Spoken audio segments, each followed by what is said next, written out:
Ito na mga guys, buhay natin dahil hapon na mga guys. Dito na naman tayo sa taniman natin at nagdadamo tayo mga guys. Kasi maglilinis tayo. Kasi maganda yun mga guys gawin natin.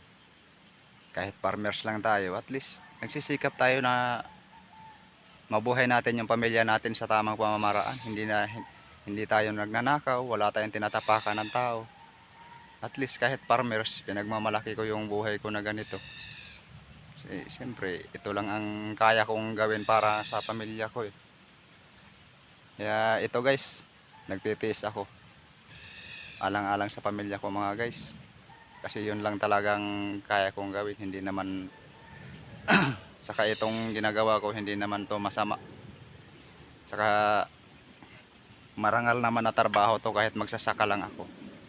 At least pinapakain ko yung pamilya ko sa pinagpawisan ko. 'Di ba mga guys?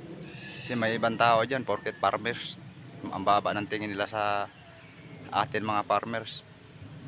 Pero hindi naman natin kinakaano yan kahit ang baba ng tingin nila sa atin. At least laban lang tayo. Sipag at tiyaga.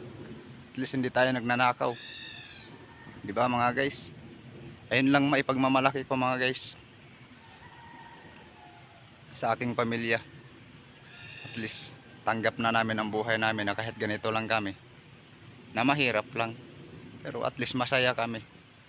Na napakapakain namin aming pamilya sa tamang pamamaraan na hindi naman masamang gawain to. Saka para din to sa pamilya mo, 'di ba?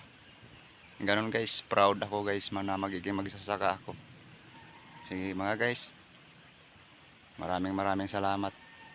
Sana mabubuhay ang mga lahat ng mga magsasaka. Kung magsasaka man kayo, huwag niyong ikahiya yan. At least hindi tayo magnanakaw na magsasaka. Tayo ay nagsisikap alang-alang sa pamilya. Ingat lahat ng magsasaka.